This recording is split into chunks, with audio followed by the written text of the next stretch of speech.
வணக்கம். இன்றைய நாளுக்காக இறைவனை வேண்டுவோம், நன்றி கூறுவோம். இறைவனை தேடுகின்றேன் என்ற எங்கள் வீடியோவின் முதல் பாகத்தை கேட்டீர்களா? இது இரண்டாம் பாகம். இறைவனை தேடுவோமா? சூப்பர் பவர் என்கின்றார்களே, நமக்கு மேல் ஒரு சக்தி, நம்மை உருவாக்கிய சக்தி, பிரபஞ்சம், நட்சத்திரங்கள், கோள்கள், சூரியன், சந்திரன், காற்று, ஆகாயம், நீர், நிலம், நெருப்பு, இயற்கை. உங்கள் மனக்கண்களால் பாருங்கள். இவற்றையெல்லாம் யார் இத்தனை கச்சிதமாக செய்திருப்பார்கள்? இறைவன். ஆம், நிச்சயம் இறைவனாகத்தான் இருக்கும். உலகின் அனைத்து உயிர்களும், மரங்கள், பறவைகள், விலங்குகள், புழு பூச்சிகள், நீருக்கடியில் வாழும் உயிரினங்கள் எல்லோருமே தங்கள் வாழ்க்கையை ஒரேபடியாக ஒரே நேர்கோட்டில் எதை பற்றியும் யோசிக்காமல் தங்களுக்கு வழங்கப்பட்டுள்ள கடமைகளை வாழ்வின் போக்கிலேயே செய்து வாழ்ந்து கொண்டிருப்பதை நாம் பார்க்கின்றோம். ஆனால் பெரிய விலங்கு மனிதன் மட்டும் யோசிக்கும் நிலைமைக்கு தள்ளப்பட்டுள்ளான். மற்ற விலங்குகள், பறவைகள் எதிரிகளிடமிருந்து தன்னை தற்காத்து கொள்கின்றன, இரைகளை தேடுகின்றன, இனப்பெருக்கம் செய்கின்றன, கிடைத்ததை உண்டு வாழ்கின்றன, மகிழ்ச்சியாகத்தான் இருக்கின்றன. மனிதன் மட்டும் யோசிக்கின்றான். மனிதன் மட்டும் யோசிக்கின்றான். யோசிக்கும் நிலைமையை அவன் பெற்றுள்ளான். மனிதனுக்கு மட்டும் இந்த பகுத்து அறியும் ஞானத்தை நல்கியது யார்? நல்லது கெட்டது என்று யோசிக்கின்றான். அது நல்லதா கெட்டதா என்பதே நமக்கு தெரிவதில்லை. நல்லது என்று மனிதன் நினைக்கும் சில விஷயங்கள் தவறாக போய்விடுகின்றன. தவறு என்று ஒதுக்கும் விஷயங்கள் நல்லதாக அமைகின்றன. நல்லவர்கள் என்று தேடுபவர்கள் நிலைமைகள், அவர்களுடைய வார்த்தைகளோ அவர்களுடைய செயல்களோ ஒரு கணம், ஒரு தடவை அவை எல்லாமே மாறிப்போய் நமக்கு எதிரானவையாக ஆகி போகின்றன. நாம் ஒதுக்கி வைக்கின்ற சில மனிதர்கள் செயல்கள் நமக்கு உதவுகின்றன. யாரும் உலகத்தில் முழுவதும் நல்லவனும் இல்லை, முழுவதும் கெட்டவனும் இல்லை. முழுவதையும் யாரும் அறிந்து கொள்ளவும் முடிவதும் இல்லை. முழுமையாக யாரும் எதுவும் நன்மையாக அமைவதும் இல்லை, அது நடக்கப் போவதும் இல்லை. ஆனால் பாசிட்டிவ் என்று சொல்லக்கூடிய நேர்மறை எண்ணங்களை நாம் நம்மை அறியாமலேயே விரும்புகின்றோம்.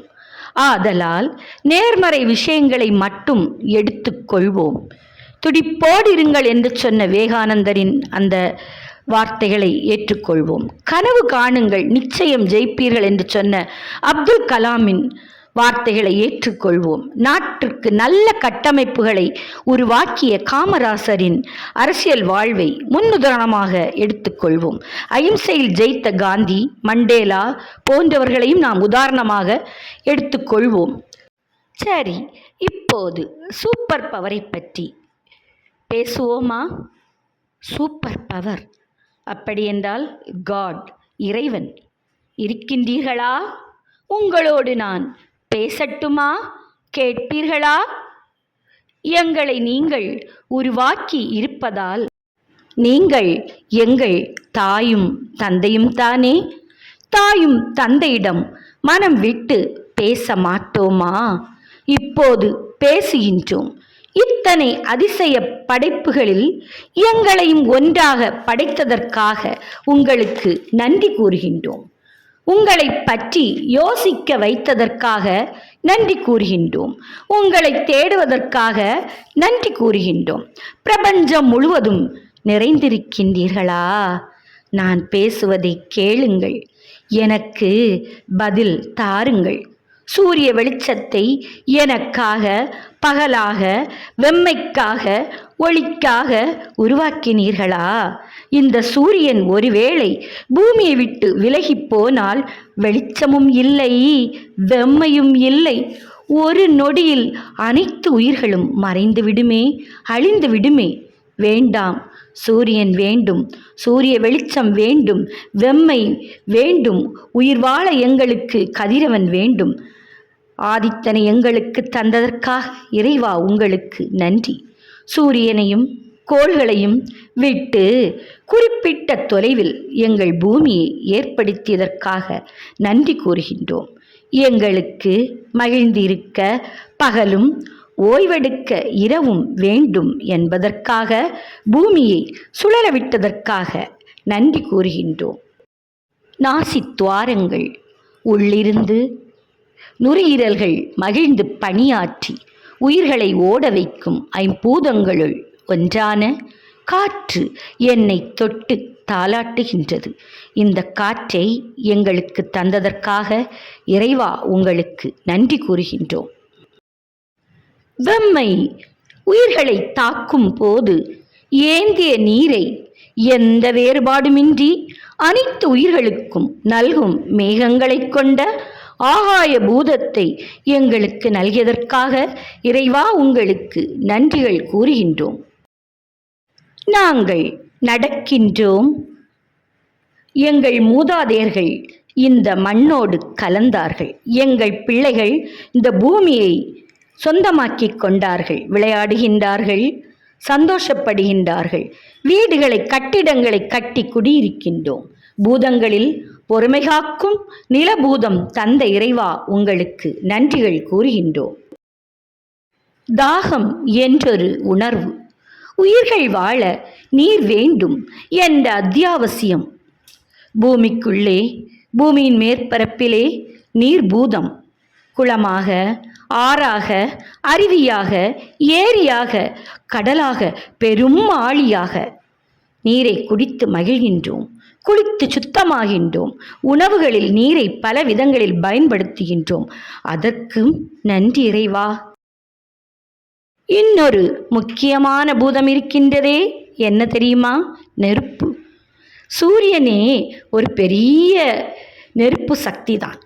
அதே ஒரு நெருப்பு பூதம்தான். பூமியில் இந்த நெருப்பு பூதம் கழிவுகளை அழித்துவிட, கட்டுக்கடங்காத குளிரினை கட்டுப்படுத்திட, நாம் சமைத்து உண்டிட, வேண்டாதவற்றை அழித்திட, இனி எத்தனையோ விதங்களில் இந்த நெருப்பு பூதம் நமக்கு பயன்படுகின்றது. இந்த நெருப்பிற்காக, நம்மை கதகதப்பாக வைத்திருக்கும் இந்த நெருப்பிற்காக, நம்மை ருசியாக சாப்பிட வைக்கும் இந்த நெருப்பிற்காக இறைவா உங்களுக்கு நன்றிகள் கூறுகின்றோம். கண்ணை கவரும், மனதை ரம்மியப்படுத்தும், சந்தோஷப்படுத்தும் ஓர் விஷயம் இறைவன் படைத்ததில் மிகுந்த அற்புதம் இயற்கை. இறைவன் படைத்த அருட்கொடை இது. நமக்கு தேவையான உணவுகளை தரும் அமிர்தம் இந்த இயற்கை. அனைவரின் மனதும் அமைதியை தேடி ஓடும் பொழுது நாடுவது இயற்கையின் அரவணைப்பைத்தான். ஐம்பூதங்களையும் இயற்கையையும் தாண்டி நமக்கு வேறு என்ன தேவைப்படுகிறது? நிம்மதி, அமைதி. இந்த நிம்மதியையும் அமைதியையும் நாம் எப்படி பெற்றுக்கொள்ள முடியும்? இந்த நிம்மதியையும் அமைதியையும் நம் மனம்தான் உருவாக்குகின்றது. மனதை அமைதிப்படுத்துவோம், தியானத்திற்குள் வருவோம். நம்மை, நம் தாய் தந்தையரை, நம் உறவுகளை, நமக்கான உரிமைகளை உருவாக்கியது யார்? உங்கள் குடும்பம், உங்கள் கணவர் அல்லது மனைவி, குழந்தைகள், தாய் தகப்பன், மாமனார் மாமியார், உறவுகள், நட்புகள் எல்லோருக்கும் பார்த்து பார்த்து நாம் செய்கின்றோம். நமக்கென திட்டமிட்டு செய்தது யார்? அந்த சூப்பர் பவர் நமக்கு தாய் தகப்பன் தானே. பேசுவோமா இறைவனிடம்? ஆம், பேசுவோம். அதிகாலையில் முதலில் நன்றி கூறுங்கள். நன்றி மிகவும் முக்கியம். நன்றிகள் பிரபஞ்சத்தை, ஐம்பூதங்களை, இயற்கையை நமக்கு துணை நிற்கச் செய்யும்.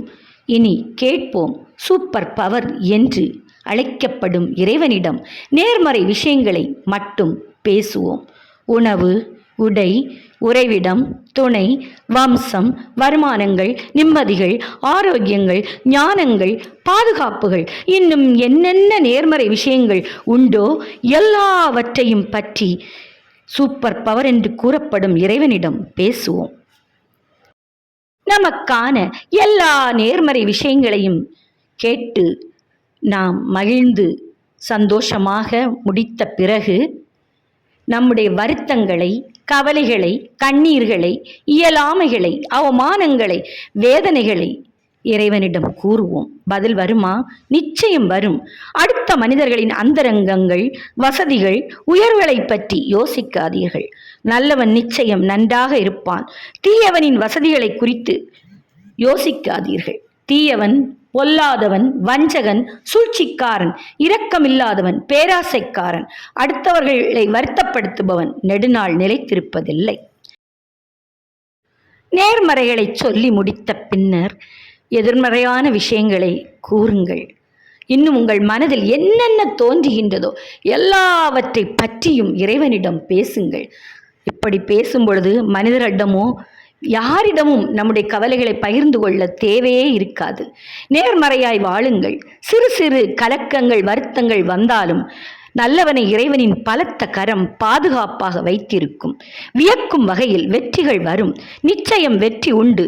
மீண்டும் சந்திப்போம். நன்றி, வணக்கம்.